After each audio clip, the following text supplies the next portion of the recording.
Where we last left our heroes, they made it back to Dragon's Rest, delivering the Lily of the Lunar Well to Lady Tia, having a brief audience with her. They learned that Denier would be basically put into some interrogation. They needed to make sure his mind was clear. That hasn't been going so well for him as he has been dealing with this interrogation. His sense of reality is becoming warped, and illusion and reality are not quite his friend right now, as he imagined himself in a dark chamber with a demon trying to scry through his brain. Meanwhile, Wolfgang made his way back to the Kylum Diaboli, where he found his cousin, Miguel, who has been basically taken over as the interim director, helping keep the place organized, keep the contracts flowing, while Wolfgang's been away on business. And Asmo caught up with Garrick, who had been at his wit's end as of late, trying to uncover the depths of how far this corruption that has spread through this city has gone.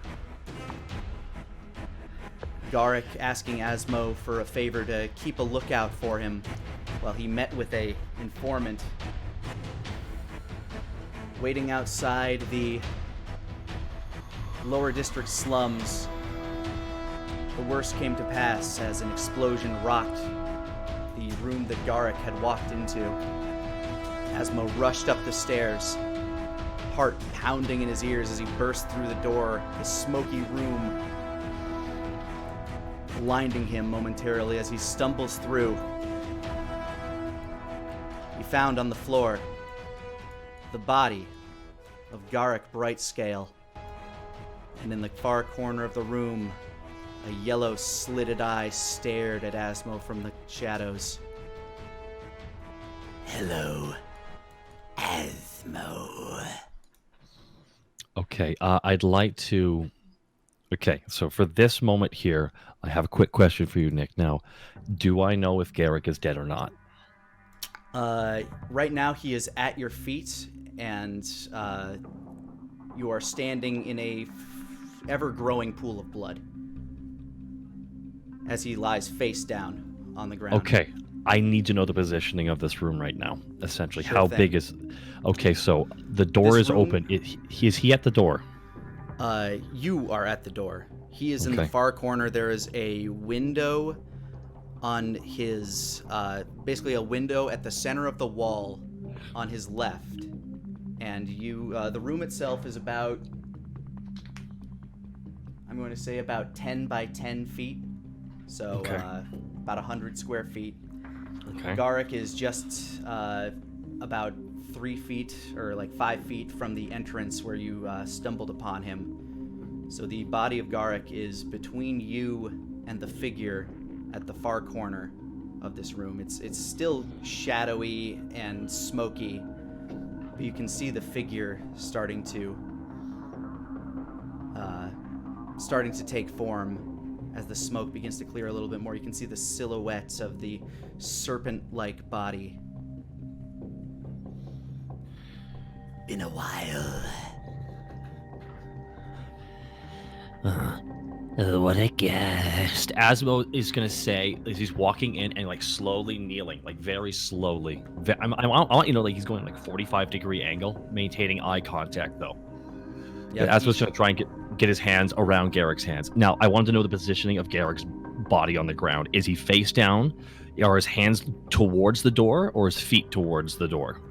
Is he he's face down, kind of face up? facing diagonally towards the corner. His feet are angled backwards towards the opposite corner of the room. His head is up towards the figure at the other side. His arms, one of them seems to be emitting a little bit more smoke, probably the hand that he cast the spell with, and his other hand is clasped around one of his tonfa that he's been using.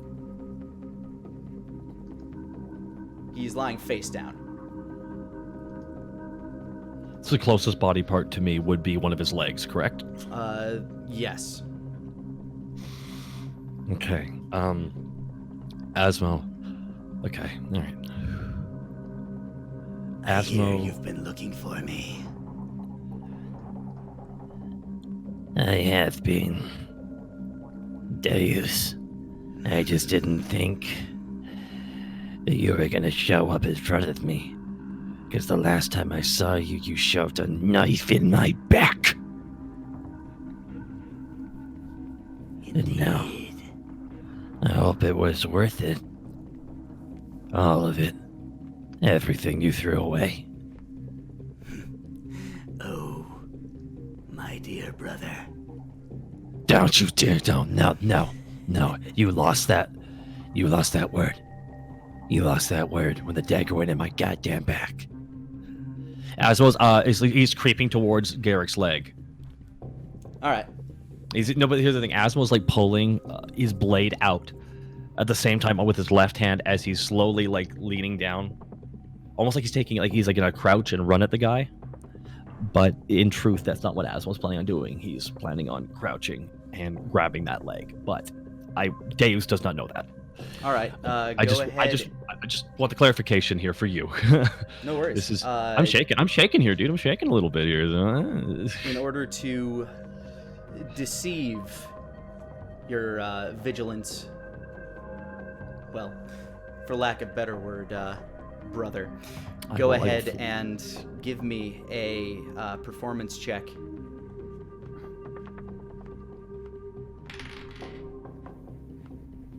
$18. He doesn't move. He just keeps his eye glaring at you. His eye seems to move and follow you as you crouch down. He already looks like he's in a bit of a readied stance.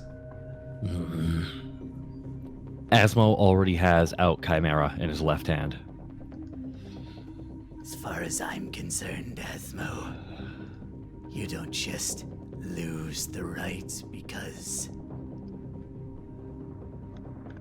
Was it worth it, Deus? We both went to that recruitment meeting. We both did the test. And I walked away when it was too much, but you... I told you, Asmo. There are two types in this world. Those that win and those that die. You made your choice. I made mine. No, there's a third type, Deus. And what type is that?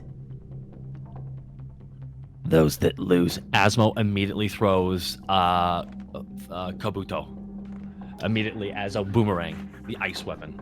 All right, go ahead and I'd like to throw it and grab onto Garrick's leg and immediately try and run out of the room. all right, roll to hit This with is- Kabuto. All right, this is a throw. Oh no, Yep, range. 10-foot range here. 19. All right, so you say you throw it, and as you do this, you're going to grab Garrick and just try to run? Yes, or try to pull him out of the room at least, get him into the hallway, because then it's a defendable position. Give me an athletics check as you do so. Alrighty. Oh, dear. 10. All right, you reach down for Garrick as you throw Kabuto. It's going dead at it, straight towards the neck, and as it flies through, the image disappears, and you feel a sharp, digging pain in your back. Oops. Now let me roll for pain here. Damn, that's a roll. Yeah. Roll for pain. Sounds like a dark lord.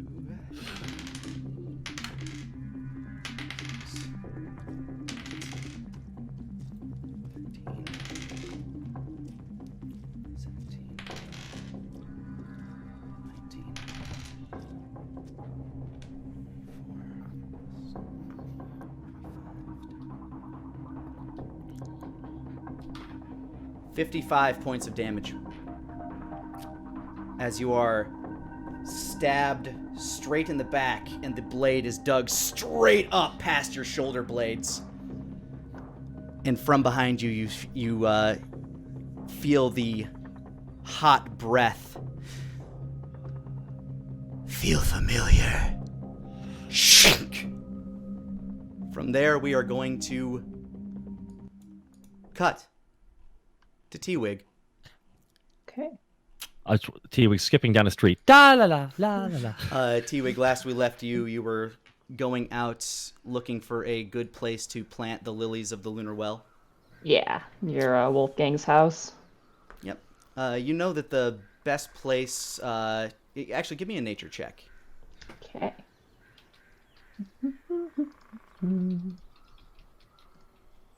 Sorry. The sheet's taking a bit to load. I apologize. No worries.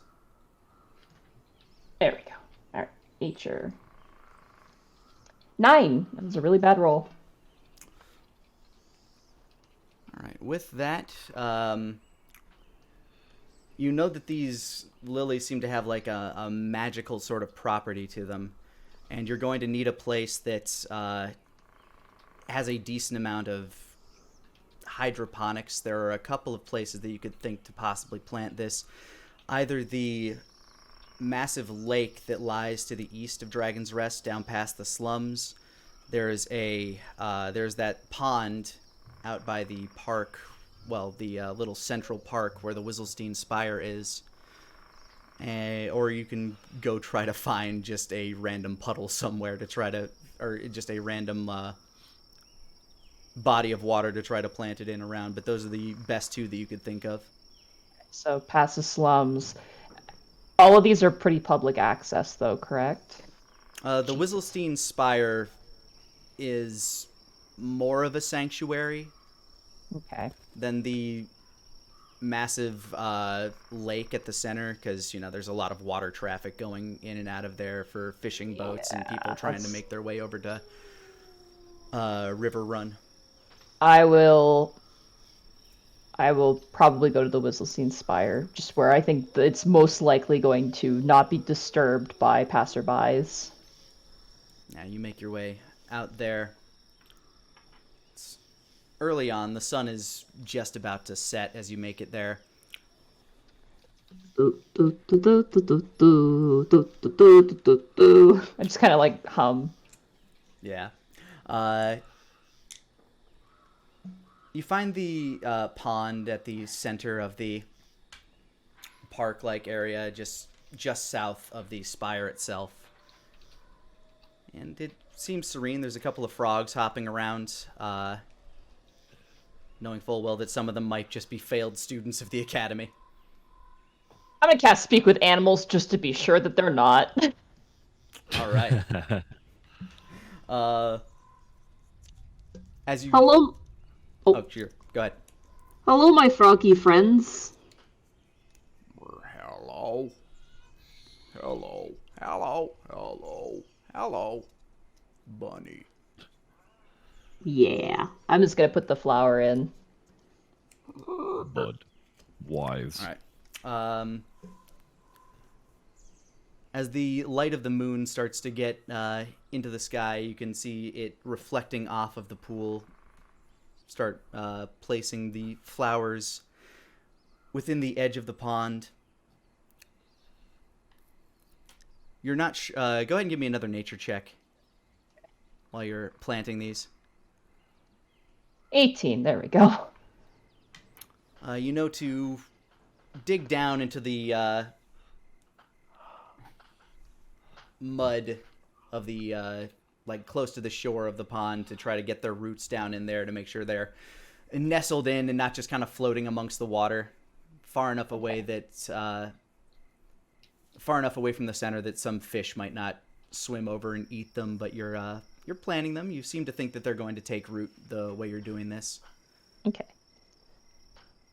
I'll kind of wave my hands, the water off my hands. I'll just be like, Okay, there we go. Grow big and strong, okay? I'll check on you in a little bit. Suddenly you feel this chill run through your entire being, this sorrowful, ominous chill. I shoot up, ears up, back up, arches, full height. As you do, you get the sudden urge to look down southward as you start to see a little pillar of smoke rise from a building down in the slums. You're not like this. What's wrong? And I'm just gonna start going that direction. The feeling doesn't persist. It's clawing at you. This coldness, this familiar sorrow that you felt previously, but this one just feels a bit more intense. Is it like Wolfgang's room that one time? It does. It feels very similar to that. That time when you saw that image of that man bleeding against the wall. I'm gonna start just full on running. Go ahead and give me an insight check as you're running through these streets. Okay. With advantage. Soft 20. Alright, soft 20. As you do, these visions, these flashes begin running through your head. You see that body of that man that dressed like Wolfgang slumped against the corner. As, from your perspective, you're rushing up towards it, looking it over, as these blurry tears begin to fill your eyes. You flash again to that alleyway, where you remember the gilded hand holding the brown-haired elf by the neck as it pulled out a dagger, as the other hand pulled out a dagger. You can't hear it, but you can tell that it's pleading for its life. Sorry, just to confirm, I see two people in my vision.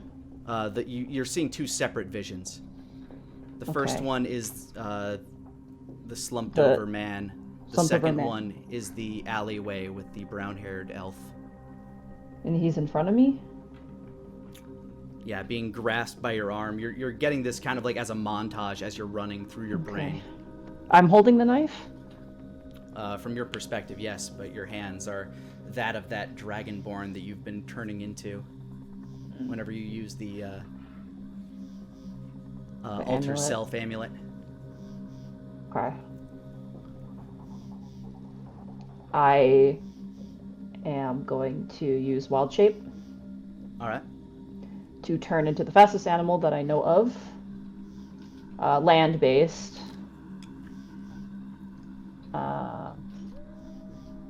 Honestly, I'm gonna turn into a lion and just start running.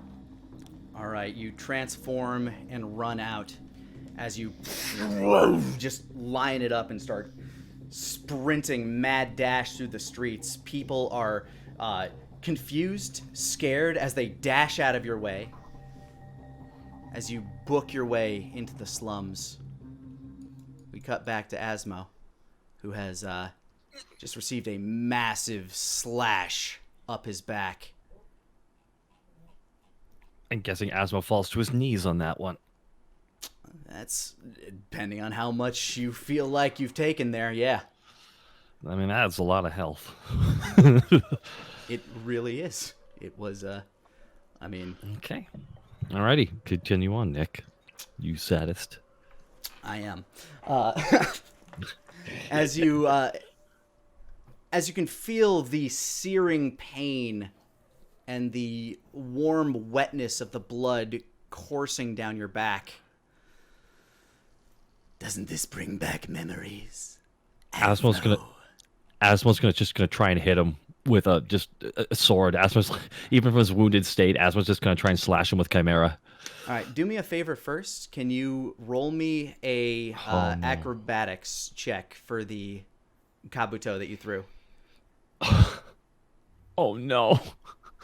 Okay. 27, thank Christ. All right. I'm actually going to count this as you duck your head as Kabuto embeds itself into his chest. Go ahead and roll damage on Kabuto. Oh, I will. And can I... And that is... Oops, sorry. 7 plus 4, 11. All right. Asmo just leaps up. I want to slash with Chimera as hard as I can. Sting. All right, go for it. As the blade you pulled out of your belt begins to grow and morph into the spear. Asmo is like yelling at the top of his lungs when he does this too, like I can't do it right now. I really wish I could. 28. That hits. 6 + 5 poison damage. All right. An additional 11. Additional I'll take 11 damage on top of the previous 11. You can see as your weapon begins to morph, as he's like looking down at Kabuto that's embedded in his chest. He looks back at you, sees your weapon begin to morph with that godly electric glow. His eye begins to widen a little bit, just as you stab him right in the other shoulder and just start driving him back towards the other corner. That's what just yells out. What's wrong, huh? Hard to fight me when it's face to face, isn't it, you piece of garbage? As Asmo just tries to shove him up against the wall. And as far as I'm aware, you have one additional attack if you'd like. Good, because Asmo wants to do this, and Asmo's going to go for a bite. 20, soft 20. That hits. And 8 piercing, 4 poison. Ooh, right, as you max damage. Yes, yeah, as you I know. Boiled your head back and bite, bam, square in the center of his neck, biting as hard as you possibly can. He's... What's wrong? What's wrong? You were talking all that good shit a second ago. So, you haven't been wasting your time after all! He strikes forward. That's a 25 to hit. Oh, yes, that hits.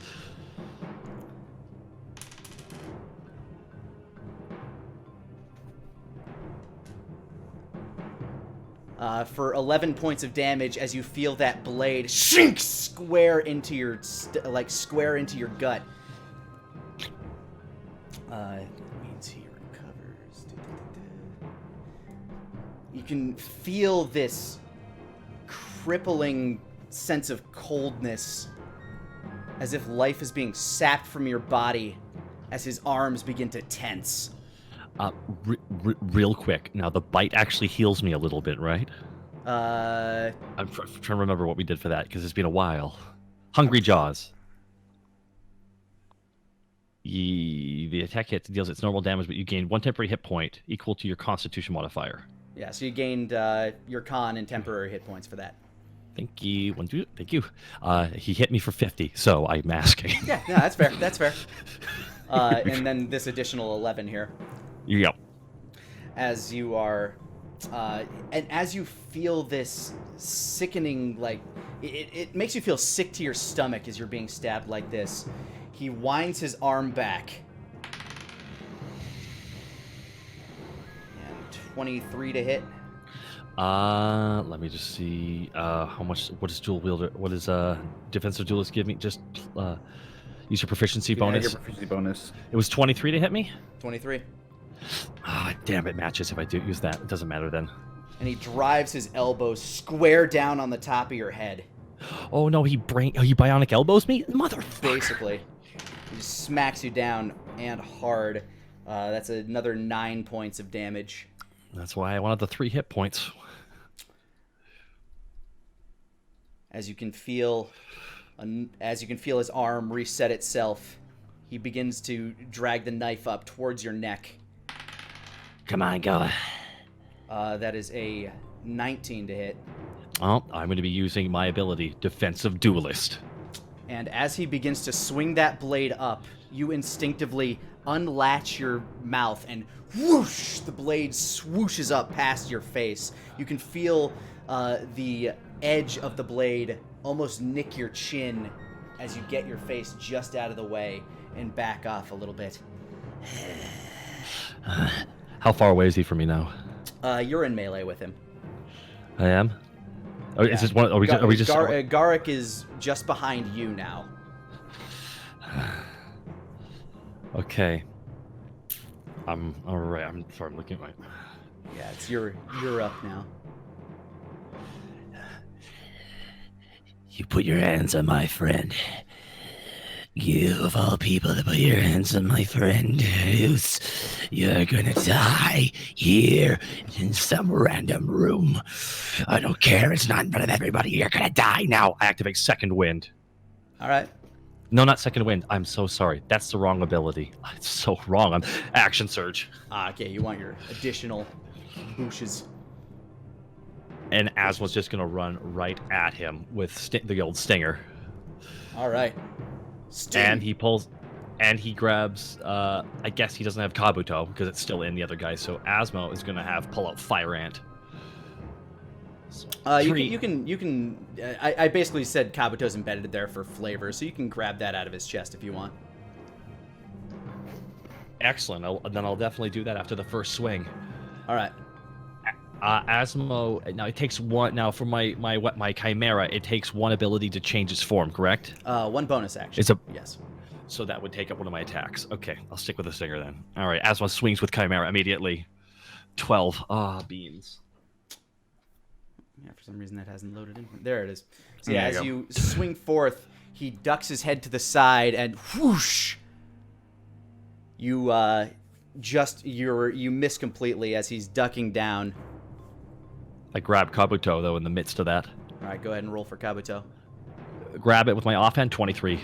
All right, but as you are swinging your hand forward, your other hand reaches in, grabs Kabuto, and drives it back up through his shoulder, dragging it out the top. And now you have Kabuto again. Go ahead and roll damage for Kabuto.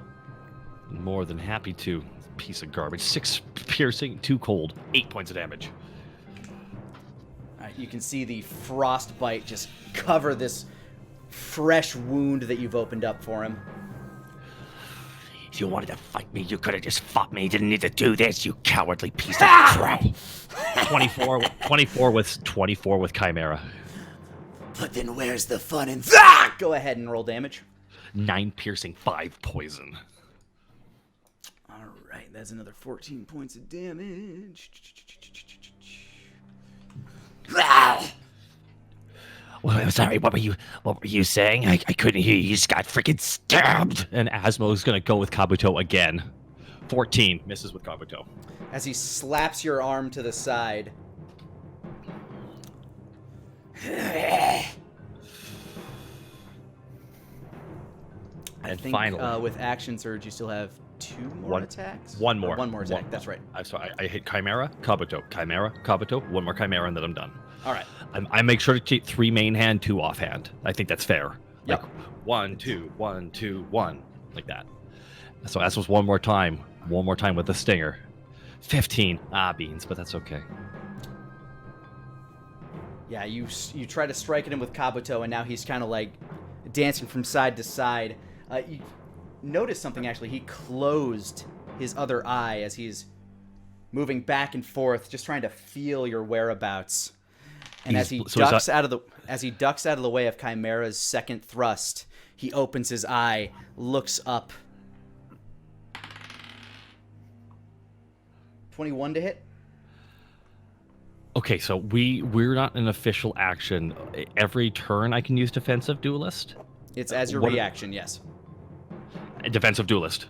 All right, and as he starts to bring that knife up again, you manage to catch it between Kabuto's blades.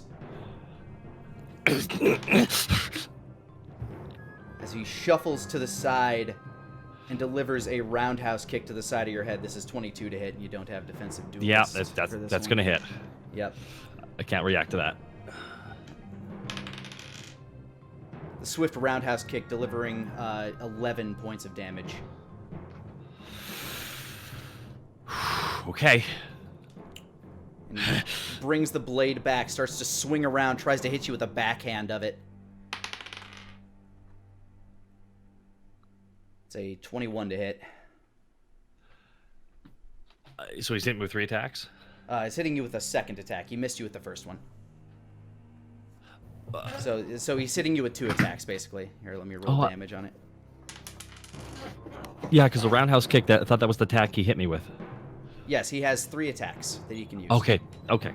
Yeah, you missed with the first one due to defensive duelist. The roundhouse kick he caught, and as he's swinging around with the dagger kind of underhand, he starts to drive it straight towards your kidneys, and you take another 7 points of damage. That's exactly my health. I'm down. All right, you collapse to one knee on the ground.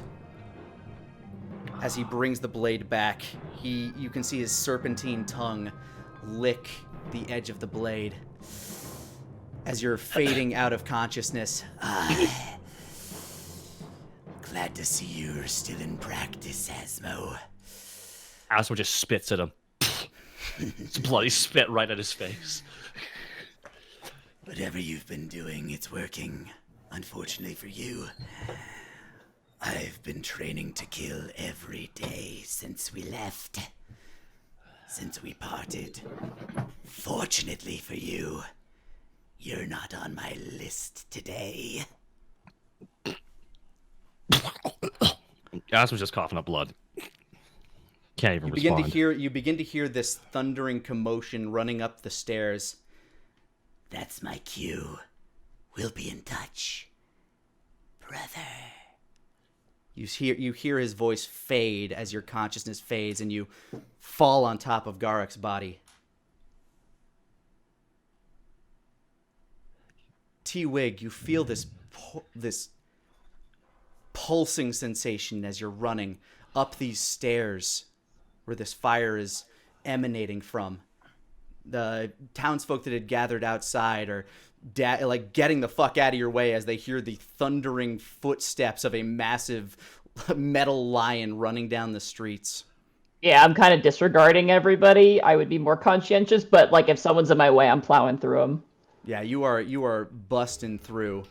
As you book your way up the stairs, you like shoulder check your way into the doorway where you see two bodies huddled one on top of the other, this cold feeling gripping you. I'm going to I see them. You see the bodies, yes. You recognize one immediately as Asmo.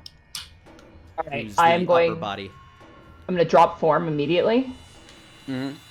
I'm going to cast Mass Cure Wounds on the both of them. All right, go ahead and roll for that. Okay. Thanks, God. Asmo and Garrick are healed for 17 hit points. Asmo's healed for Asmo. You feel the light begin to open your eye. You feel the light once again come back to your eyes as this groggy sensation.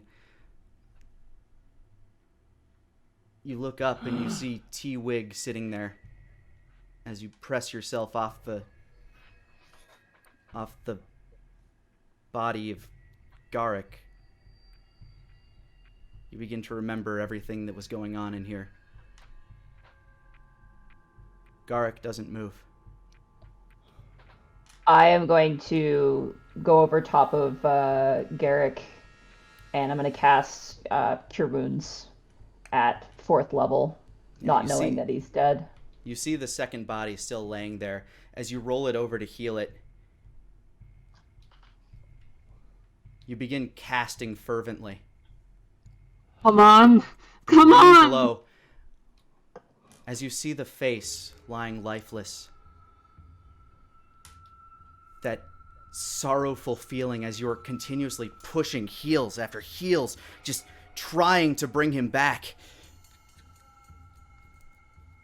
That sorrow wells and wells within you. You begin to feel yourself sinking lower and lower. You hear, no.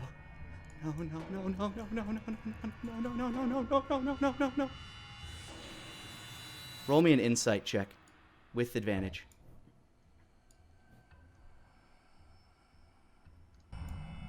23. No. Cast Cure Wounds at whatever the highest level you possibly can.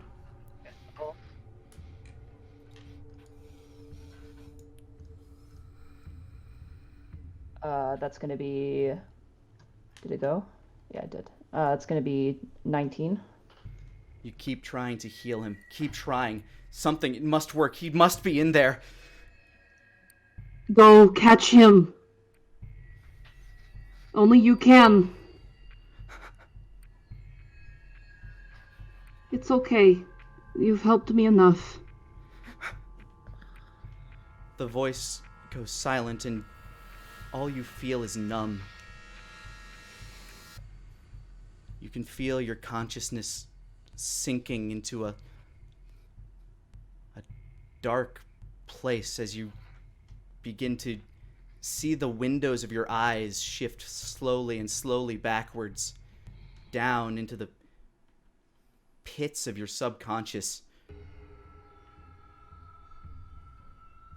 Floating there next to you is that dragonborn woman.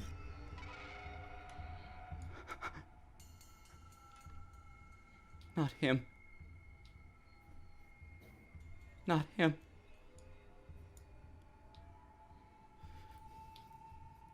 She looks to you, T-Wig. In your natural form, the form that you always visualize yourself in.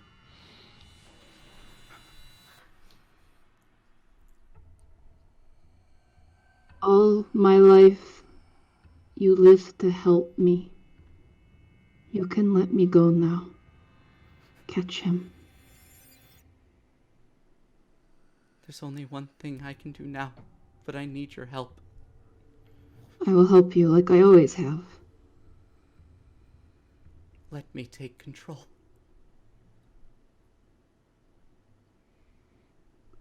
Okay. I let go. Thank you, T-Wig. We are T-Wig. And we always will be. Her hand, her clawed hand reaches out to you. I take it gently. You feel all of these emotions surging into you as she begins to ascend higher and higher towards the windows of your eyes. Thank you. You see flashes of a toddler dragonborn running around a house, while cradled in your arms is a freshly hatched baby boy. You see them growing up, and you see the last time that she saw them as she went out hunting for the people that have been destroying the town. You see the brown-haired elf man pleading for his life. You see a wince of pain as his cowardice turns to snide, victorious glares. Kurt, you're breathing into the mic. Oh, sorry. You see the darkness take hold as a pool of blood and 4 footsteps, 4 pairs of feet walk away from that alley. And you sink as she rises.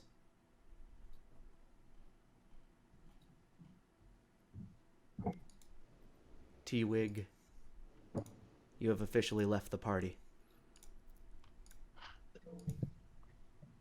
Asmo, T-Wig sits there, arms pressed against Garrick. The glow, the normal fervent emphasis of trying to heal stops as T-Wig freezes, looks up, looks to you. The normal, exuberant T-Wig, there's something different as T-Wig stands and turns and walks out the door.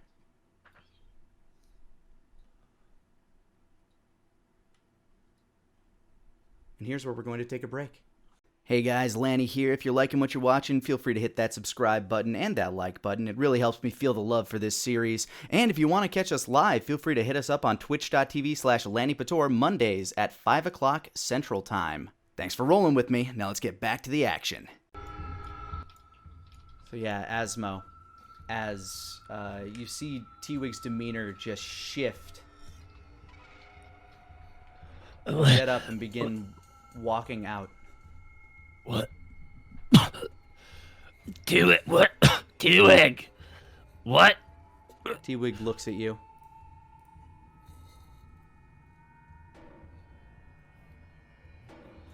You were a good friend to him. Turns and begins walking out the door as you hear footsteps running up the stairwell. Asmo can't even get to his feet right now. He just can't. Do it. What? Alright, need to roll something for T-Wig.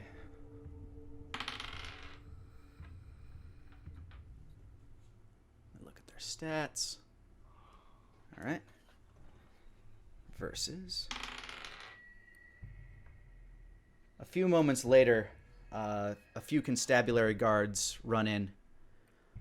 They look at you. Are you to blame for this? No.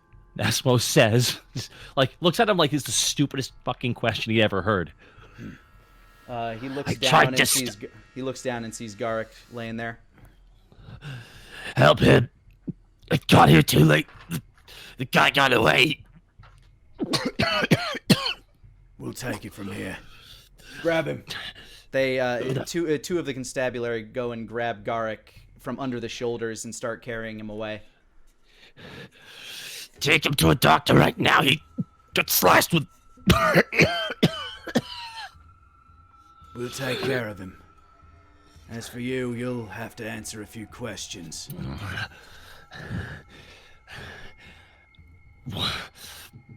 As we cut away from this, Asmo's going to be interrogated for a little while, giving his basically you tell him everything that's happened as he begins to take down a report as the other two carry away Garrick's body. Meanwhile, Wolfgang, you're getting yourself ready for an evening with Xander Crowley and the Hands of the People. Yeah, I'm not wearing anything too flashy. I'm probably just going to reuse the outfit that I had at the very start of the campaign. Just a simple shirt, pants type of Makes deal. sense. All right. I am, however, bringing the cape of the mountebank and my weapons with me, though. All right. For I'll just drape the cape over my front so I don't have them visible. Yep. Pull up. Yep. You basically just walk out as nonchalantly as possible, looking about as aristocratic as you can with that cape on. It is a very, very nice cape. It's silken on both sides. Feels almost like water, and it drapes almost as elegantly. As you begin to make your way over to the Crowley Estate. Yeah, Crowley Estate. As you make it up that way, the guard recognizes you at the gate and lets you pass as you make your way up to his massive oaken doors past his little topiary garden. You're greeted once again by the gentleman in sunglasses. You're expected. This way. He begins I'll to follow. lead you up the grand staircase up towards Crowley's study. Inside, or actually across the hall, he leads you towards a different room. He leads you into a room with a massive circular table, almost like a big conference room table. The room is dark, lit by candlelight. Around the table are 4 cloaked figures. At the far end, as you enter, one stands up, and he pulls down the hood, revealing himself to be Xander Crowley. Ah, good. We were beginning to wonder if you'd make it. The others look towards you. So they're all wearing like black cloaks with their faces obscured right now. In the shadows, yes, but you have dark vision, so go ahead and make me a perception check. Okie doke. Perception's gonna be 21. You can make out 2 of the faces. The third face is unfamiliar of the 4 people of the 3 of the 3 still behooded faces. One face doesn't quite surprise you. It's the face of Darrington Loxley, sitting with a snide grin on his face. The other face does surprise you. It's the face of Ramses Palto. And the third is, it's actually still relatively difficult to make out his face, but it does appear to be another humanoid. You can't quite see the ears, so you don't know if they're elven or half-elven. But it's a man with a dark mustache, very thick, like Wilford Brimley thick kind of mustache. He's a heavier set individual. He just sits staring at you kind of sternly, just nods as you come in. Gentlemen, Wolfgang Connolly. I'm sure most of you are acquainted. As Xander motions for everybody, they stand, and Darrington Loxley pulls back his cloak. Yes, I believe we've made our acquaintances a number of times. Good to see you again. And Ramses Palto pulls down his hood. A surprise to be sure, but not an unpleasant one. And the third man, the heavier set individual, pulls down his hood. I've heard much about you. Happy to have you be a part of this esteemed organization. Yeah. Forgive me, where are my manners? Bluffington Hilltop. Of the, Silver Rock Hilltops. At your service. Bluffington Hilltop? Bluffington Hilltop.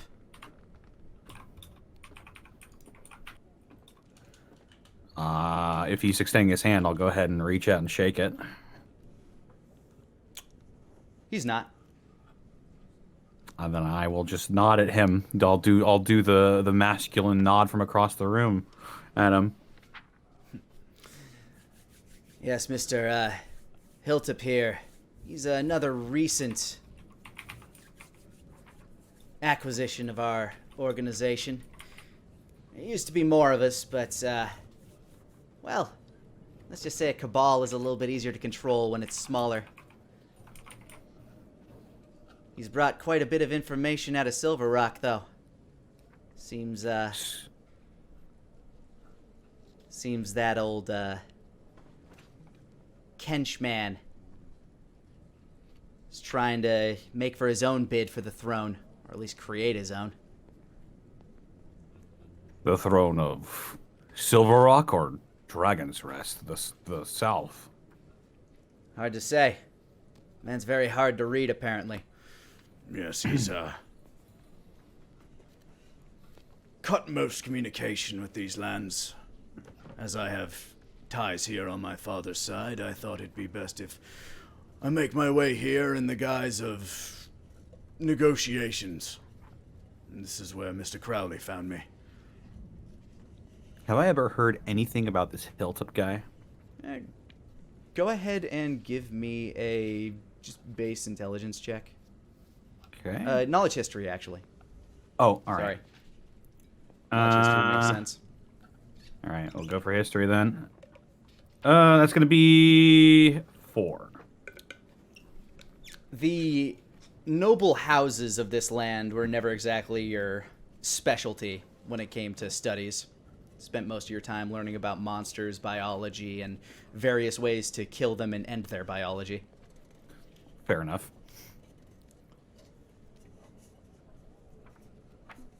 So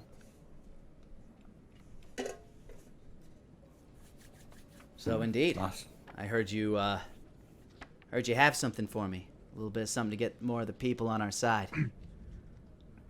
He'll nod and he'll go ahead and pull out the Lily of the Lunar Well, one of them.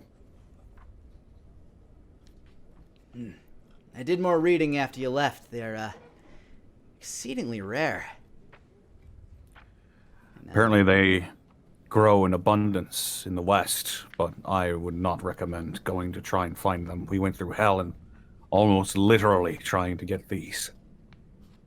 Well, glad to have them. I'll make sure that they are given to the proper alchemists in order to make the medicine. The Royals alchemists are already working on a cure for Bohum. Yep, and of course that's going to be their priority, which is why we will focus on the people. The more we can get them in our corner, the more of them we'll have on our side. We already control the food. We control the silver. He points over to Hilltop. And, well, we have a way to get anything we might need. Points over to Loxley. It's only a matter of time till the dragons slip up again and public opinion is at an all-time high for us. Then they'll have no choice. If they don't have a populace, what are they going to do? They'll be ruining a kingdom with no one in it. Exactly. Now, what we need to focus on is making sure that those that are in this area don't keep running off to Kench. He's gathering support from inside Dragon's Rest. He's had people here for a bit. No doubt you've seen some of the propaganda floating about. It's not just ours anymore. Apparently there are some... Well, last time he sent a missive down here. Apparently he brought a few, agents of insurrection and rebellion along with them. Spreading news about... I don't know, townships up there being significantly safer. Join your people, fight against this tyranny, etc., etc., using our own goddamn message against us. Do you believe that? Well, nowadays I'd believe anything. All I know for certain is that Kench is one sick son of a bitch. I believe you have some idea, but... Well... Recent missives I have received tell me that he's gone a little unhinged in the last few days. It's probably because of what we've found. That would be. I'm surprised you don't know. Ramses, you were there. Oh, I'm quite aware, but I don't think this is related. You see, the information we've been receiving tells us that he feels abandoned. He's gone into a sort of exile within his manor, and they are currently constructing fortifications within Silver Rock and neighboring towns. He's expanding his reach, trying to grab as much land as he can. We think he might be preparing for war.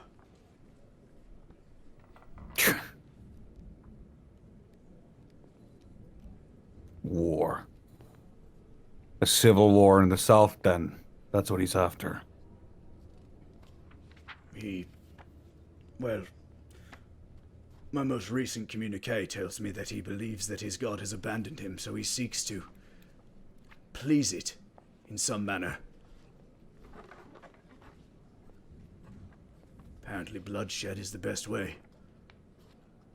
Cooler heads are trying to prevail, but who knows how long that can last. I have it on very good authority that the god of war does not favor him. Very. A few faces look towards you with confusion. Ramses has a bit of a knowing glint to his eye, having ferreted out some of this information during your brief audience. Go on. If Kench goes to war, he will lose. I think that's all I need to say. I'm pretty sure you're right. Mr. Lord Horace has been trying to double down on the military here for some covert effort. Hard to say exactly. Yes, she's been doing something very secretive, working with one of the gnomes in this land. That doesn't sound like him. One of the gnomes. Yeah, apparently he's trying to go behind his sister's back on this one, yes. Even I have been having trouble finding exactly what and how much of what he's been doing. Darrington Loxley says as he pulls a bag of pipe weed and a pipe out of his vest, starts to strike it up. Of course, I could always try to dig a little deeper. But my informants only go so deep. The wisps only give me so much these days.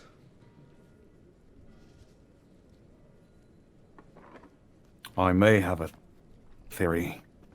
He's talked about it in the past. What do you think he's doing?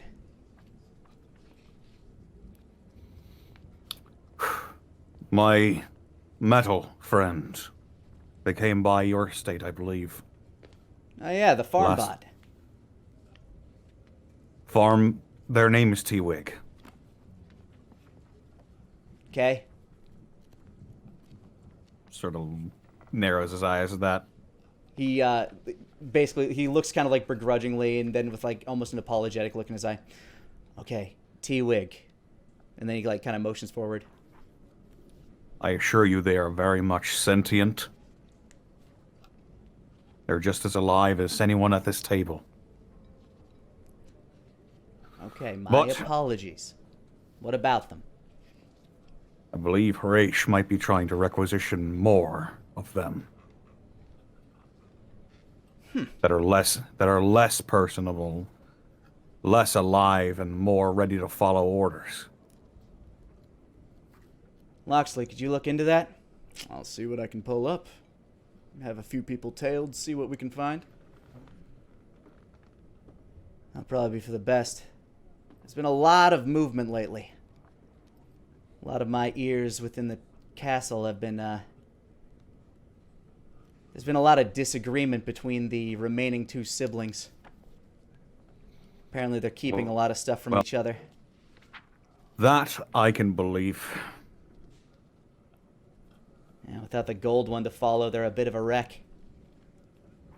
Well, with any luck, Bohm will be back on his feet. I owe his father that much. Suppose you do. So, perhaps we should move on to your part in this little endeavor. I am of what curious. Well, you're in closer with the royals than any of us. I mean, they don't exactly trust old fire hands over here. Motions over to Ramses, who gives a very subtle eye roll. And of course, they like to keep me as far at arm's reach as possible. Loxley, every now and again, can ferret out a bit of information when he's doing jobs for them, but, or Loxley. Did I say Ramses? Loxley can sometimes ferret information out of him when they've got some work for him, but they're pretty tight-lipped. You, on the other hand, might be able to find out a bit more for us. We need you as our inside man. We need to know what they're doing. We need to know what they're up to. We need to know when they're up to it. I think I can do that. Although I don't know how much opportunity I'll be getting. Feet. Sorry, you cut out Like- there. Oh, sorry. I don't know how much opportunity I'll be getting until Bahum is back on his feet, at the very least.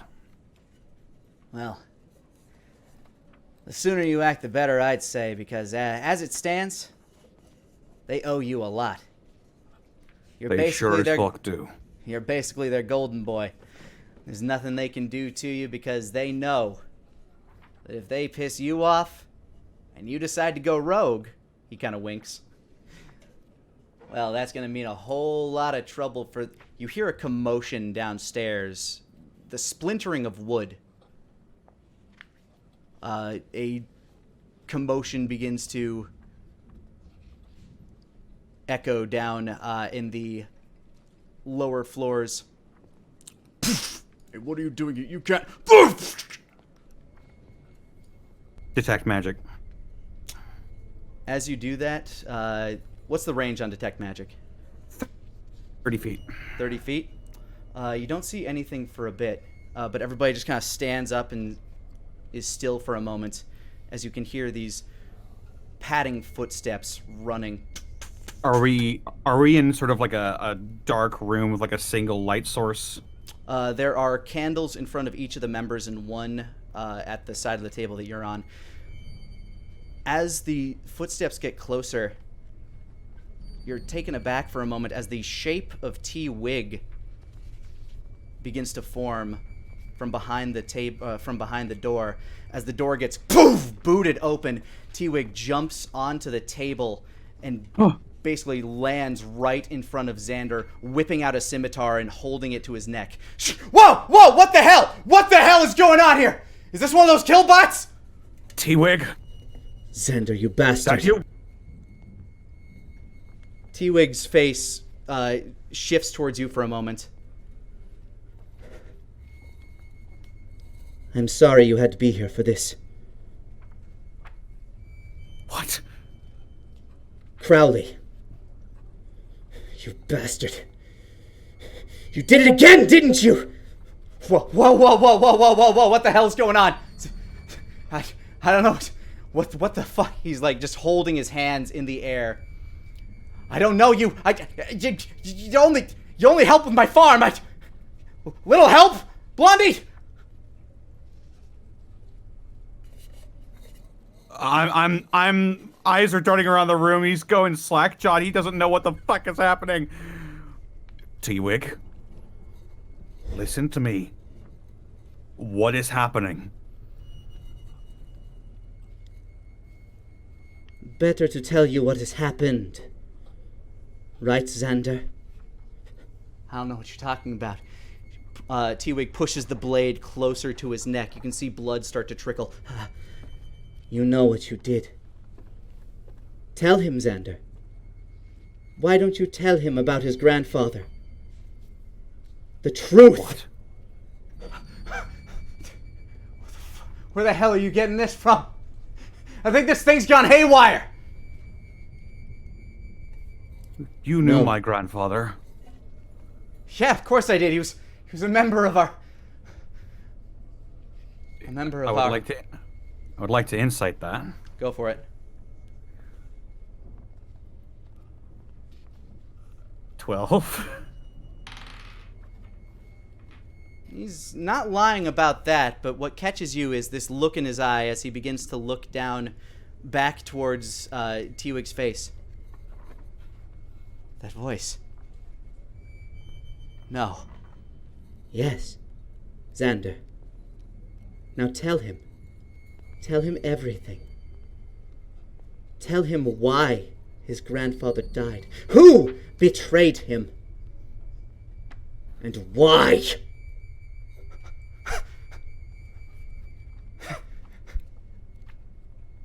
You got a fucking screw loose, lady.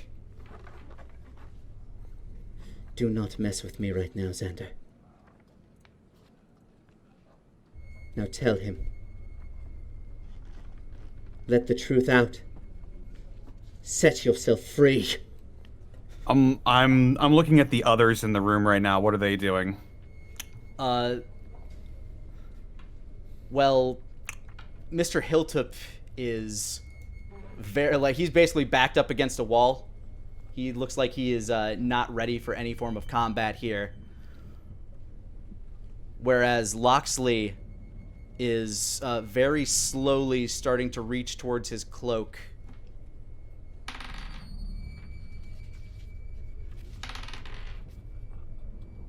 T-Wig's head glances that way for a moment as the scimitar gets closer to Xander's neck, and Loxley's hands just sort of freeze. Ramses, on the other hand, seems nonplussed by this whole situation. He seems to be staring very analytically at what's happening, almost as if he's not even there, just sort of viewing this from afar. Just a casual observer. I get it. Okay.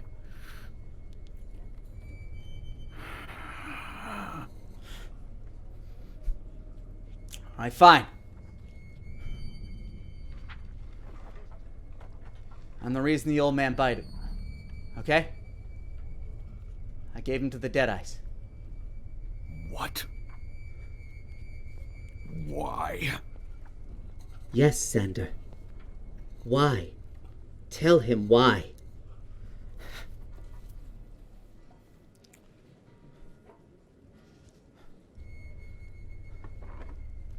I'm the leader here, okay?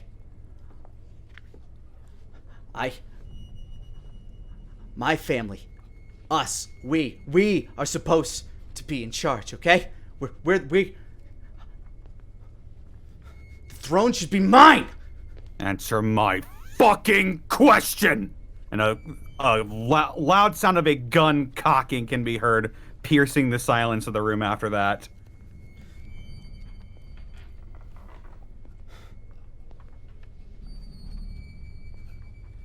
Everybody just looked at him as if he was going to him for granted.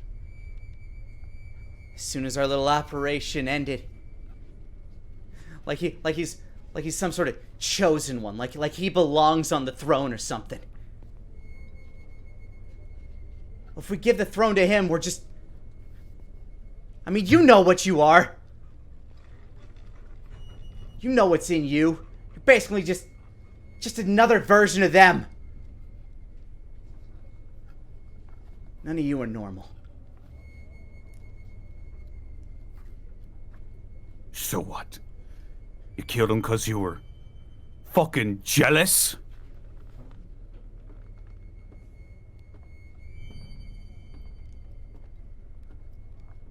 I did it for power.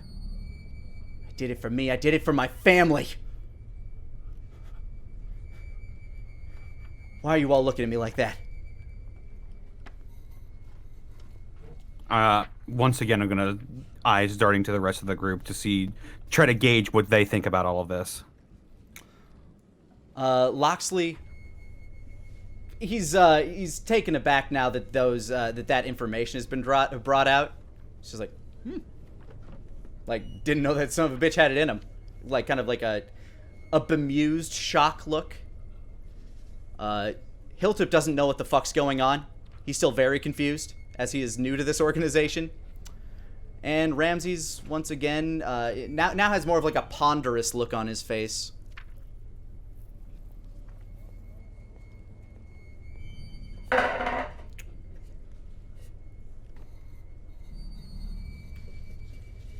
And there you have it. And that's why you had me killed, wasn't it? Xander. Fuck you. Do you have any last questions for him? T-Wig turns slightly towards you.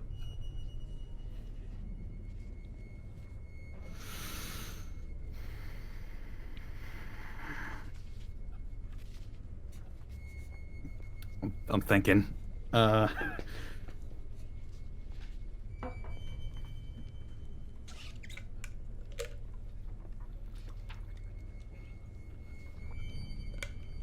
No.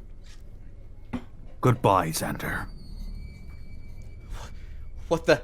Meeting adjourned. Shake! As the blade drags across his throat.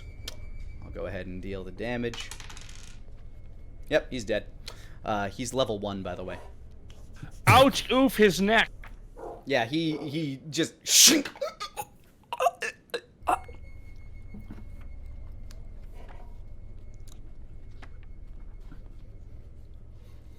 Rotten hell, Crowley.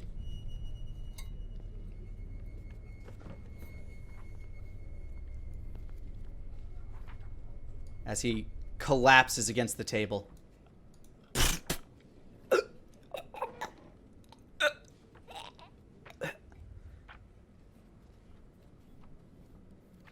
Everybody just sits silently for a moment as he gurgles his last gurgle.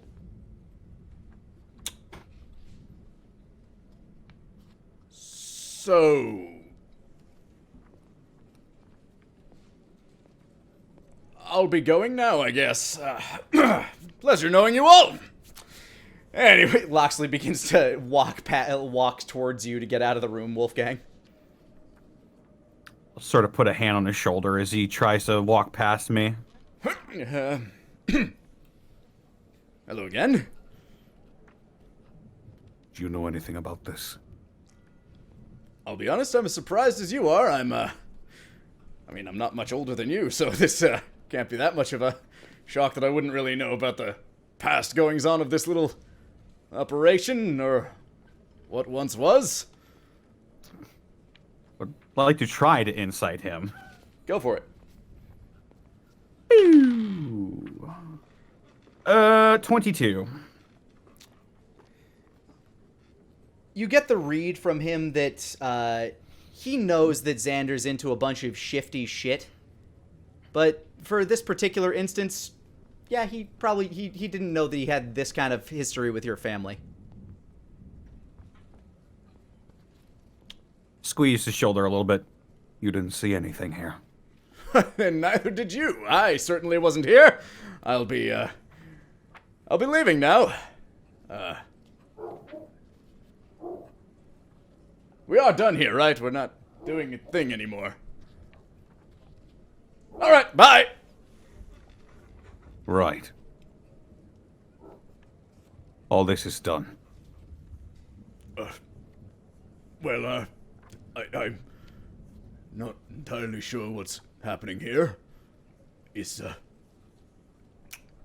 still a lot of distress and commotion going on in my homeland. It's,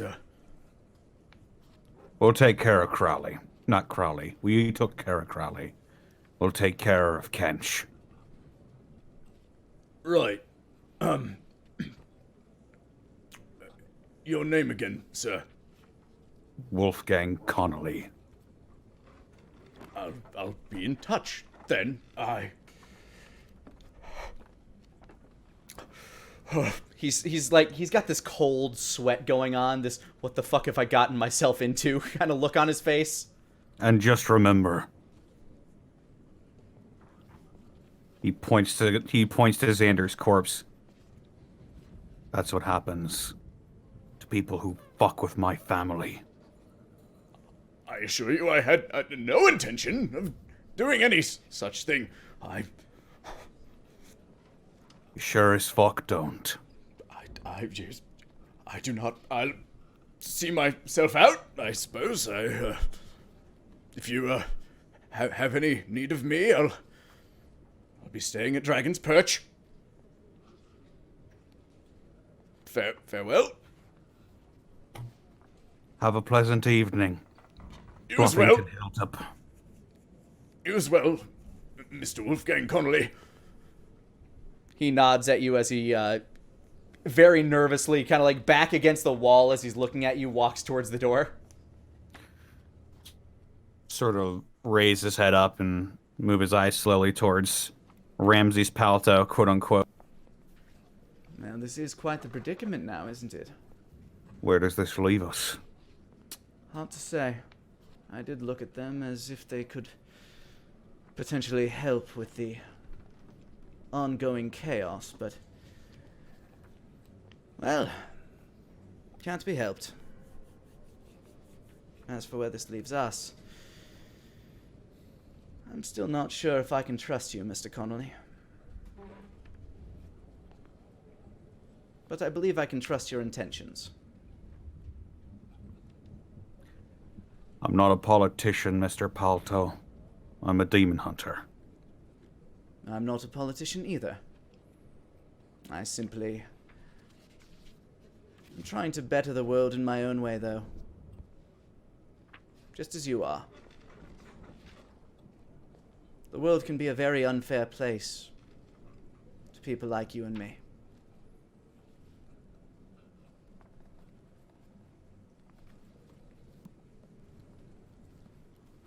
So I've seen.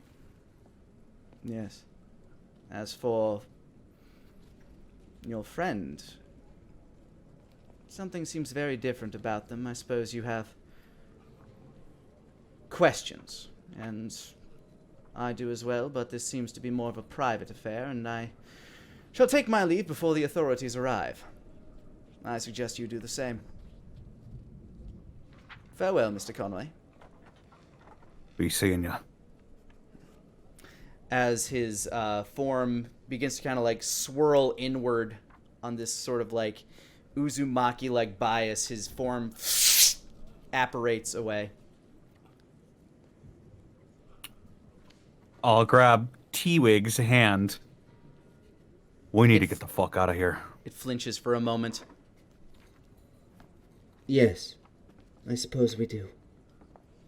This room we're in have any windows? No, this room is in the center of the house. Shyster. I will look for any sort of window that leads out into, that looks over Dragon's Rest proper. Go ahead and give me a survival check. Survival, okay. Natural one. With all the chaos going on and your brain just swirling around everything that just happened, you're having trouble remembering the layout of this house. You know there's a garden somewhere. You know that there's got to be a room. There's got to be a room with a window somewhere, but you're not entirely sure about the layout of this house in your current state. The only room you can think to leave through is just the front door that you came in through.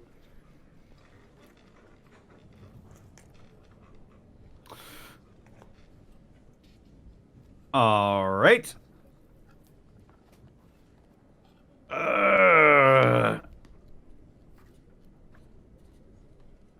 About how high up are we? You're on the second floor. You're on the second story of a two-story and attic manor. It's but they're pretty high ceilings on the bottom floor, so you're probably about 20 feet up if you can find a place to jump off. Okay. Wait, so there is a balcony? Yes, you do remember that there was a garden/balcony on this house. All right, I'll look for that, and I'll have T-Wig with me, and once I can get a clear view of the ground, I will dimension door like sort of towards the exit of this whole estate. Yeah, as you walk back out into the hallway to find your way around, you hear some commotion coming from downstairs, the sound of the staff waking up from T-Wig's attack. You have a hallway that stretches to the left and the right that goes across the grand staircase. Which way do you decide to go? The left leads down a hallway toward a series of doors. One at the far end, basically at the very end of the hallway. There's a door at the end there. There's one door to your left as you move forward, a door straight across from where you are, and a door to the right on that direction. And the other side of the hall is a very similar 5-door setup with 2 doors on the left, 2 doors on the right, and one at the far end of the hallway. I'm going to go ahead and go left. I'm going to go to the hallway on the left. All right, so you don't go across the grand staircase. Smart, as everybody's trying to look up that way. You can hear as they're getting back to their feet. So as you head to the left, you walk past the door that was directly in front of you. There are now 3 doors, one on the left of the hallway, one on the right of the hallway, and one at the far side in front of you. As you hear footsteps starting to make their way up the stairs. My instincts are telling me to go left again. All right, you pop yourself into the left room and you find yourself on the upper floor of the house's library. There's basically a banistered walkway that circles all the way around. There's a couple of little nooks for reading in the corners. This space is very large. Go ahead and give me a stealth check as you pop through that door, by the way. Stealth check's gonna be 14. All right. In this library, as you look around, there's a big chandelier that hangs at its center, like a massive, grand, becrystaled chandelier. There are, of course, shelves upon shelves of books going all the way around. There is a spiral staircase to your right that leads down to the lower floor. You can't quite see the other side of this room through the massive crystal chandelier that you're looking at. But you can see around that there are windows out there. All right, as soon as I get up to a window, I'm going to grab T-Wig and I'm going to dimension door basically as far away from the house as I can on the ground. All right. What's the distance on dimension door? Is it 50 feet or 100 feet? 500 feet. 500 feet. 500 okay, feet. That's plenty.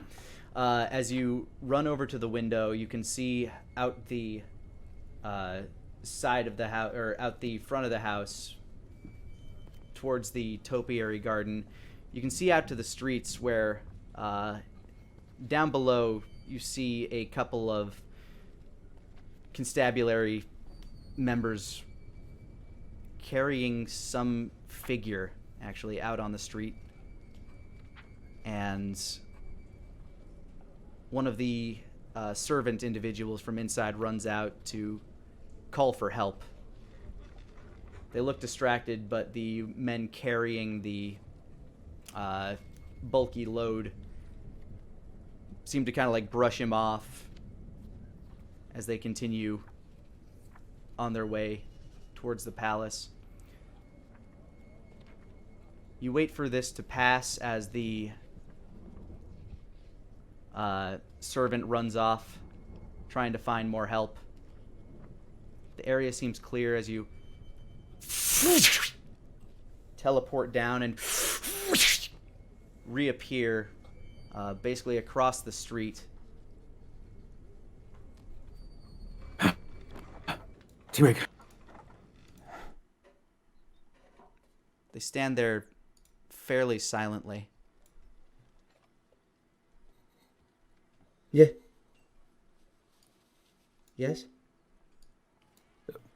Let's get back home. What the bloody hell was that? I'm sorry. There is still work I must do. T-Wig, what are you talking about? You killed one of the most powerful people in the city. And there are more to come. Thank you for caring for us. T-Wig steps back. Sorry, what were you gonna say? T-Wig. I was gonna say, does it seem like T-Wig is acting differently? Could I inference that? You can give an insight check. I mean, 22. first of all, just by sheer observation, yes, T-Wig is acting very, very, very differently. T-Wig has never been known to slit a man's throat for very little reason, but even their speech mannerisms seem to have changed. That's more what I was looking for. Yeah. You're not T-Wig. Who are you? She, the face of T-Wig looks towards you, We are T-Wig. and just as you recognized it from you using it, T-Wig dimension doors. What?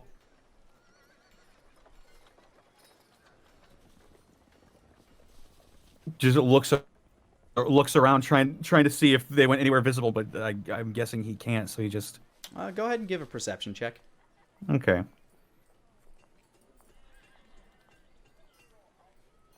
20, soft 20. As you look around, you see the figure of T-Wig silhouetted against the moonlight, standing atop the Crowley estate, holding on to a this spire-like weather vane at the top, looking down at you as they leap down the back of the house. He just sort of looks down towards the pavement and confused. He's slack-jawed. He just heads home, quick as he can.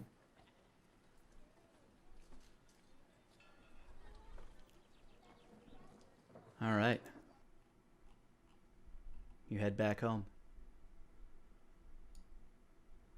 Denier. What the? Yes. We finally reached the end of where your interrogation ended. Lady Tia is still standing before you. I am sorry that it took so much time, but we had to be certain.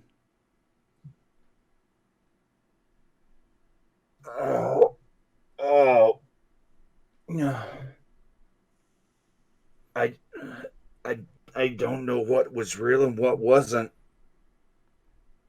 Yes, it's a potent ability. Meant to drag out your true feelings, your true self. You're very strong to resist such pulls. But I suppose you've been doing this your entire life, as I've seen. Denier nods a couple times. It's been difficult, but I've been learning ways to keep it under control. I've seen what happens to those that listen to the call, and I don't want to be one of those people. Well, let's get you out of here. You're free to return to wherever you wish to return to. And we will make sure that the king knows full well everything that has happened and what is to come. Denier gives a nod. You have my thanks, Lady Tia. And you have mine. You didn't have to do what you did. And then submitting to this inquisition. It's not something that many could bear. But whom? You're very strong of will, Denier Highwind. He gives it a little bit of a smile. Thank you. The last few weeks have been trying, but like I said, one cannot properly atone sitting in a jail cell.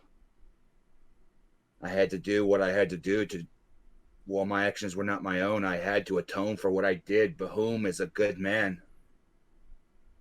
And his eyes still haunt me. They haunt us all. But there is one thing I must ask. Name it. Your relationship with Mr. Palto. Yes. In our experience, we found many conversations you've had with him. There's much distrust of me. It dwells deep in your heart. I can feel that. How well do you know Mr. Palto? Not as well. Not as probably about as much as I know you.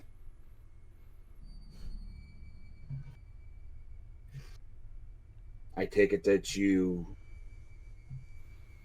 have some information for me about him? No. You were the one who gave me the information.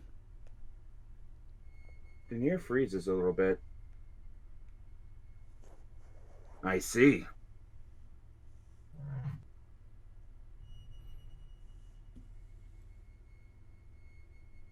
I will admit that I trust him about as much as he trusts me.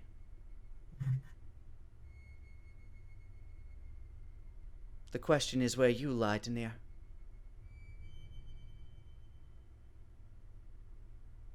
That is something I was unable to ascertain. First and foremost, my loyalty is to this world, to the betterment of its people. My one true enemy, the only thing that I want to see fall into ruin, is that of the bleeding god. Any symbol, any kind of hint leads me to some trepidation. Granted, yes, I have had some thoughts about Ramses, about having a gym for so long. I know it's had an effect on me. I wonder if it has had an effect on him. But it is strange to have one mortal seemingly untainted by its influence.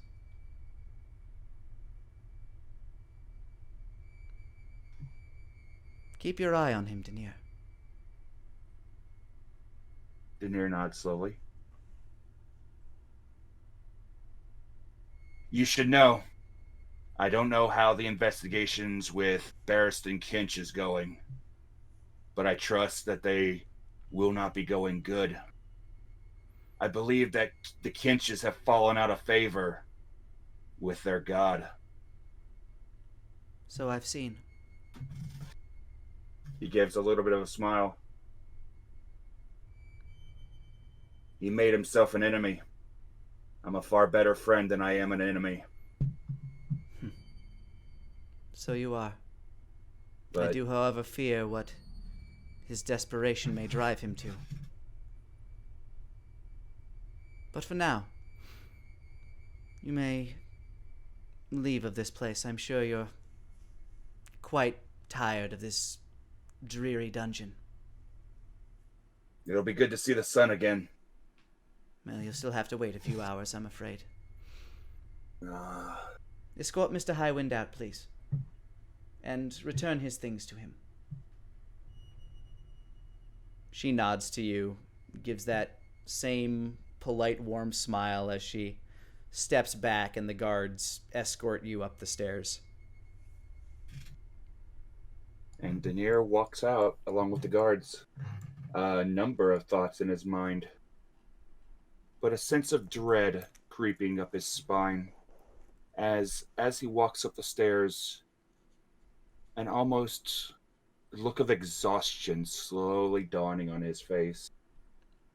Yeah, you've effectively been awake, if not mentally, or if not physically, then mentally, for about 48 hours straight. You are suffering from exhaustion. All right.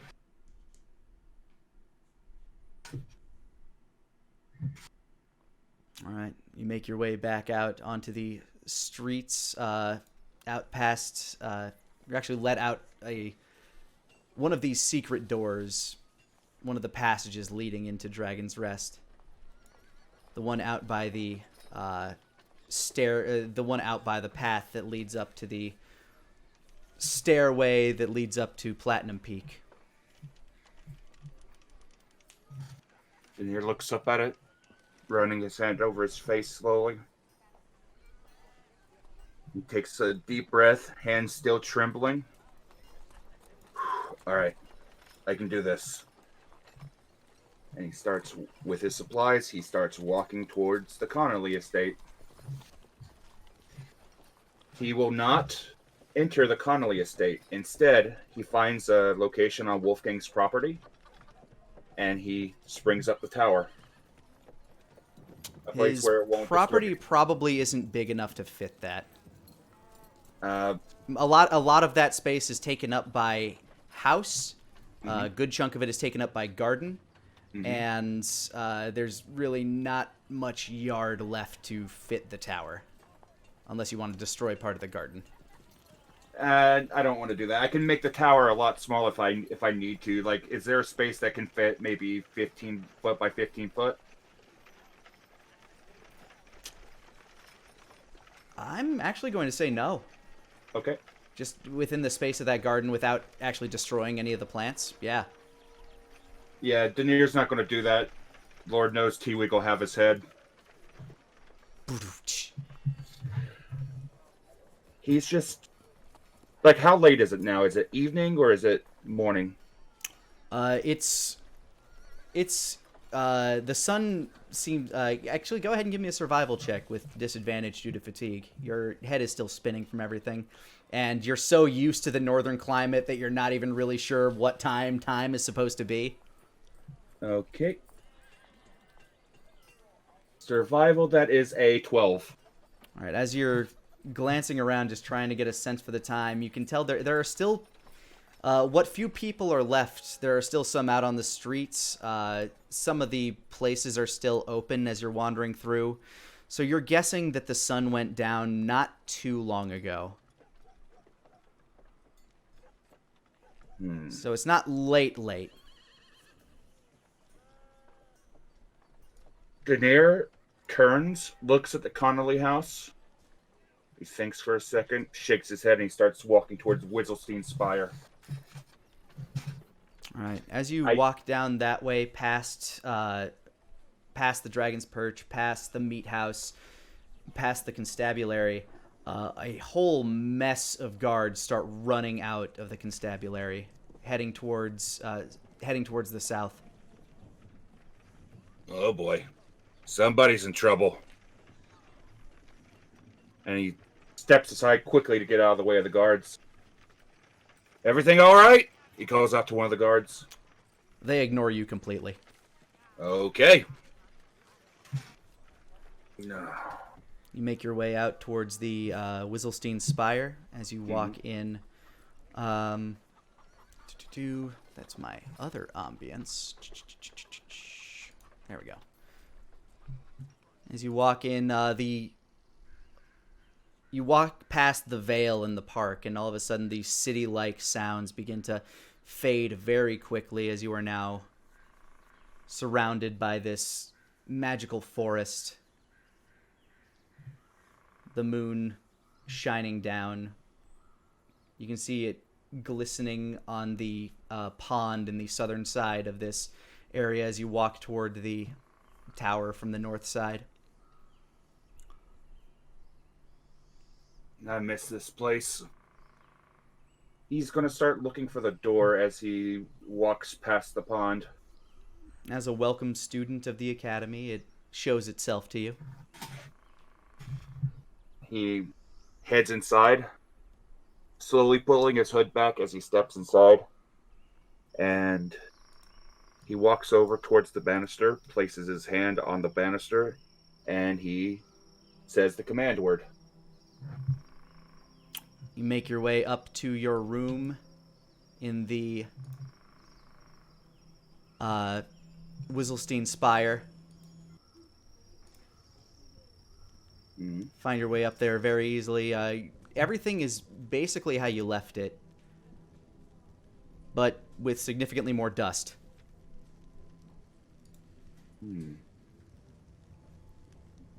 Definitely, it definitely smells like musty old room that hasn't been aired out in a couple of months.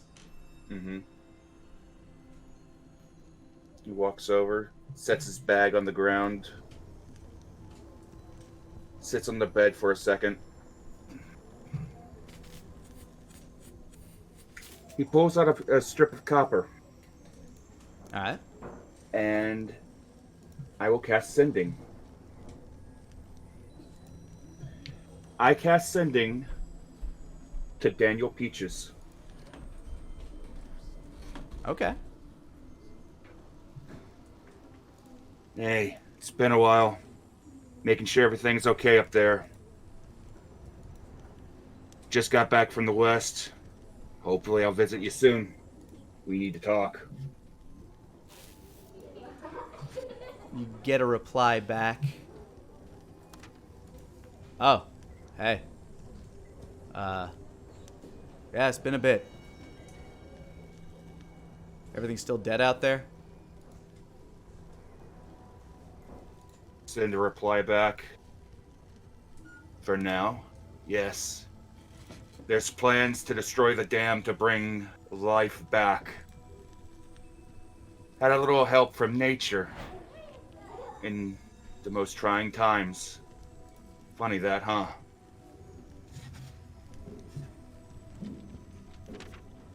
It always finds a way.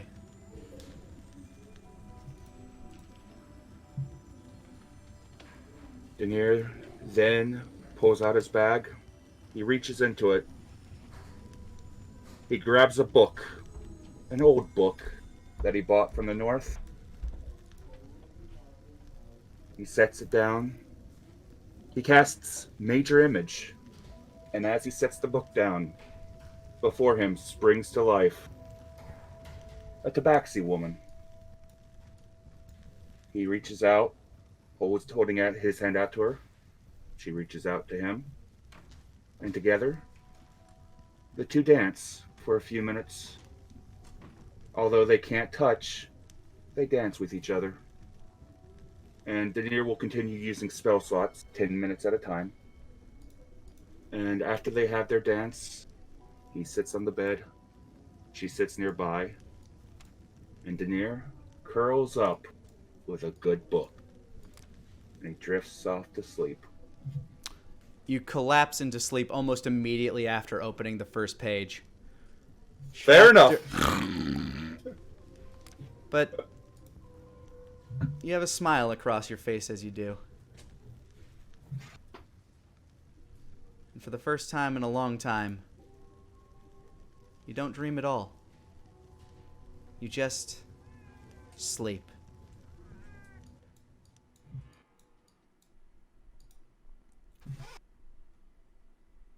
Asmo, time has slipped away from you. You almost hear just kind of like a muted hum as the guard is taking your statement. You reply almost unconsciously about everything that happened. Asmo's literally having a Breaking Bad moment where he just hears that buzzing sound. Yeah, he's just like, and you reply to it just unconsciously as you are far away from everything that happened. All right, then. I guess that'll be enough. If we have any more questions, where can we find you?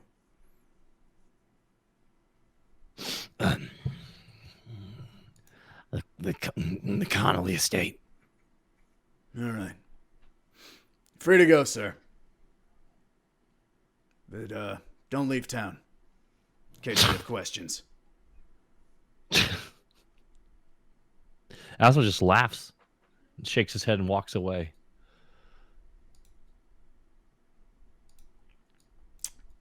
The town seems colder, different, as you walk through, leaving the constabulary. You find yourself in the center square, the meat house. The smells are still the same, but different somehow.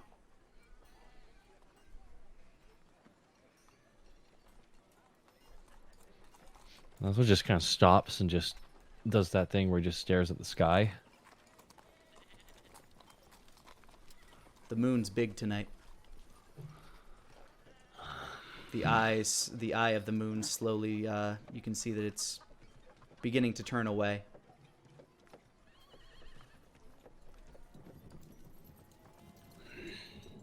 Asmo's not even really saying anything. He's just walking back to Wolfgang's house. You make it back without any real incident, just kind of staring blankly. Asmo just knocks on the door.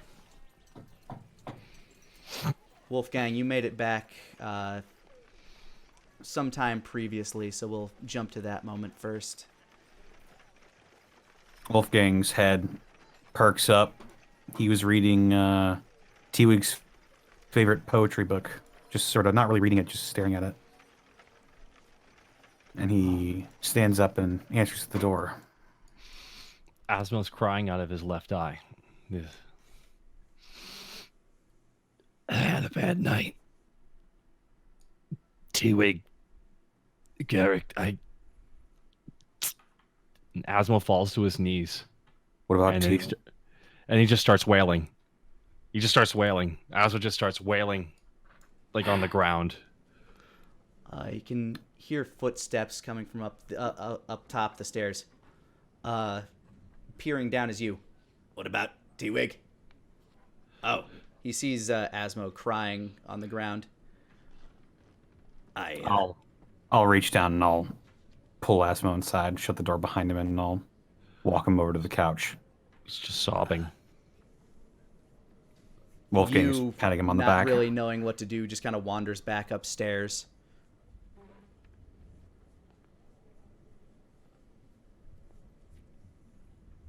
What about T-Wig? Asmo, through sobbing, explains what just happened. But leaving out one particular detail. His history with Deus. He just says it was an agent of the Dead Eyes.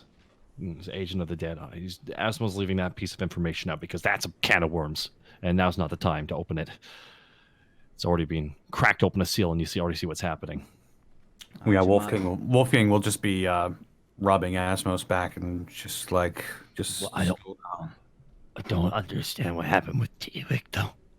What the hell was all that about? I'm just as lost as you are. I have something to add. And I'll basically just tell him what I was up to and that T-Wig killed Xander Crowley.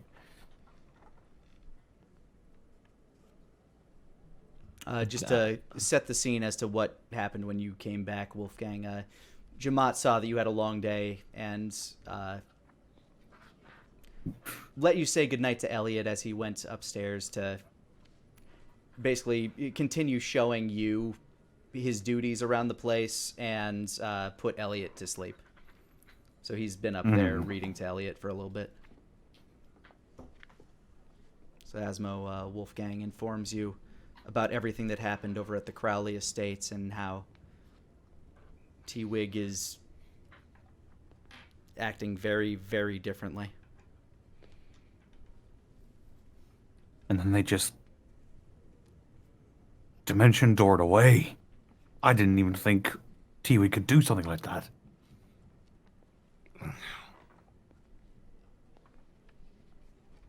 What an exhausting year. What an exhausting year tonight has been. You're bloody right. I'll get up and I'll go fetch some brandy for the both of us. Before you even leave, Asmo just says, I knew him. The Deadeye who did this. I knew him. Turns back. Known him forever. Was my brother. Was my brother. Wolfgang sort of sucks in his lips, and we both, years ago, the Deadeyes were having a recruitment thing, and many people who wanted to join from other gangs showed up. And me and him showed up. And every trial was different, but ours... They said first one to drop the others in. I refused. And then I was gonna walk out. Deus didn't. He stabbed me in the back and left me to die in that alley. And that was the last time I ever saw him. Until tonight, when he cut open Garrick. I don't know if Garrick's alive or dead. I'm gonna kill Deus. Asmo just looks at you dead. He like his eye, his pupils are so tight. His pupils so tiny. I'm gonna kill him, Wolfgang. With an honest-to-God smile on my face. He's dead.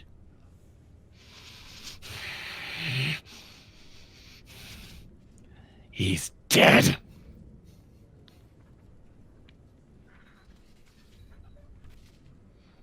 Walk over and reach down and grab Asmo's hand.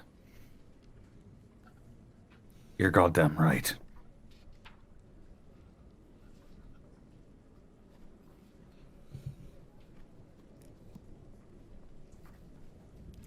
You go and fetch the brandy, and I'm guessing this point forward you two drink fairly silently. Oh yeah, a lot of looking out Actually- the window. Very loudly, he's slurping. I'm going to leave Asmo alone with some of my fine brandy for just a little bit, as I'm going to go to inquire about Denier. All right. Because as far as I know, he hasn't been released, so he's just gonna. All right. So you basically give Asmo the brandy decanter, and Have fun. yeah, you give him a big snifter glass. And cover him with a nice little trauma blanket, one of the soft fuzzy ones. I'll be back in a bit. I'm gonna get you a cat.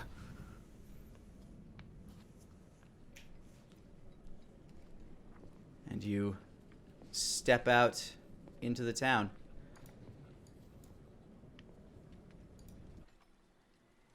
You begin wandering the streets. You start to head towards the start to head towards the palace.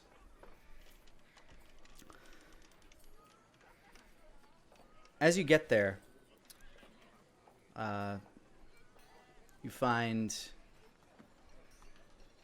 Yarick out front, who's very much going about his business. Oh, welcome. What business do you have here tonight, Mr. Connolly? He sees Yarick and he just kind of shrinks a little bit. Yarick's going to try an insight check on you.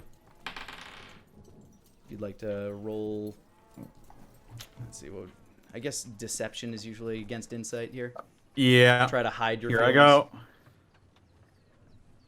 6. What's, something bothering you? There's been a lot of commotion on the streets lately. You're not in danger, are you? No. I'm fine. It just seems like the air in the town is different. It's making me uncomfortable. Has Denier been released? Well, he hasn't come out this way, so I'm not sure yet. I'm sorry, I'm not sure how long everything's supposed to be happening. And they don't really keep me informed on everything on the inside. My job's out here, after all. That. Yeah. I'll ask around for you, though. I'm sure he's okay, if that's why you're worried. Right. He'll gonna reach out and I'll pat him on the shoulder. He tentatively reaches out and pats you on the shoulder. Yeah.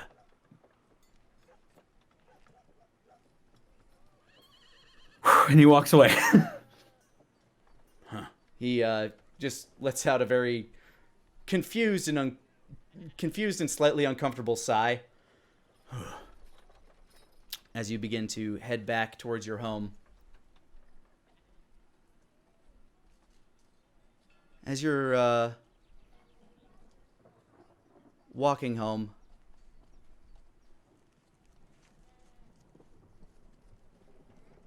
you can't help but feel like there's somebody watching you. You get this feeling in the back of your neck.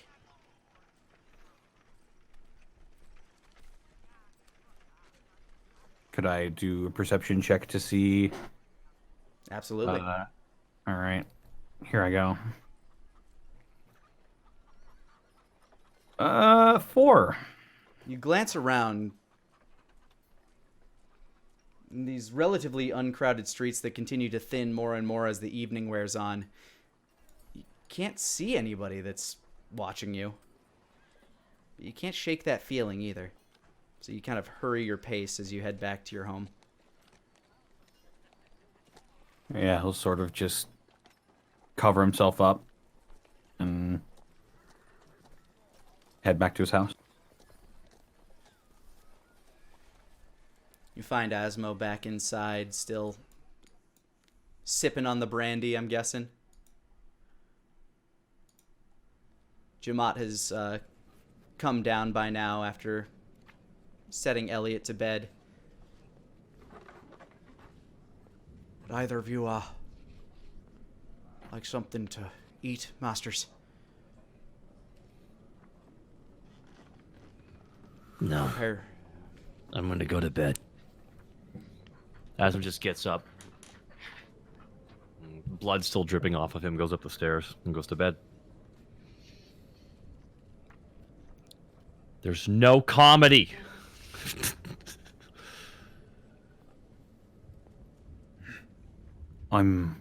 I'll get myself something. Thank you, Jamont.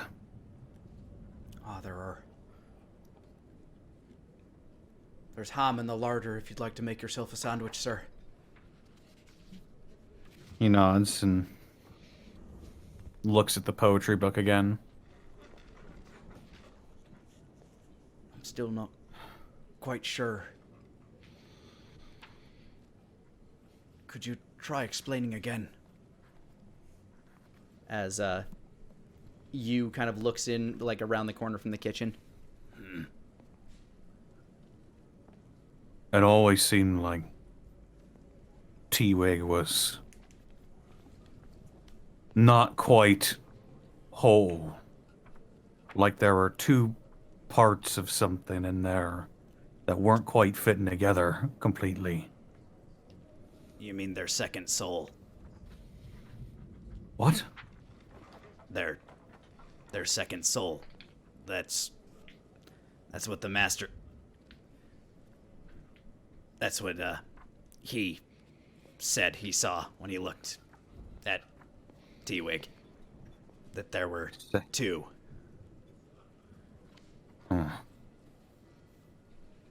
The spirit and the dragon lady. Dragon Lady. I wonder if...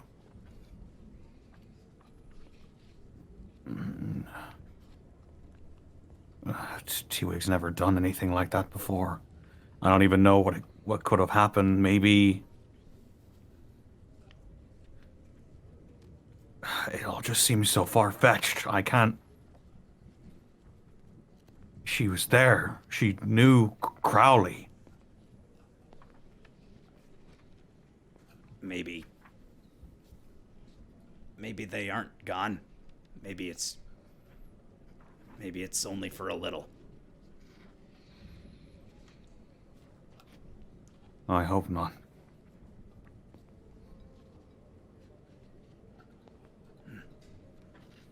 Can I go for a bit?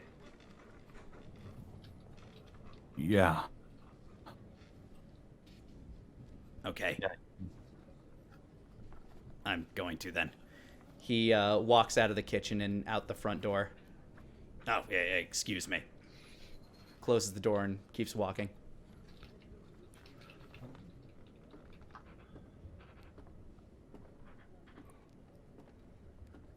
A moment later, you hear a knock at the front door. We'll walk up to the door and answer it. You open the door to a relatively tall, cloaked figure. Who are you? This is the Connolly residence, yes? Yes. Who are you? The shaky voice. We've met. He pulls back the cloak, and you see the face of Fezziwig Grinspire. I need your help. Please, you're the only person I can go to. You're the only one that knows. He seems gaunt and shaken. Please. Help me. I grab him by the scruff, drag him into my house, and I summon Crescendo in one hand and I point it towards his throat. Close the door behind me. And as you do that, this is where we will end today's session.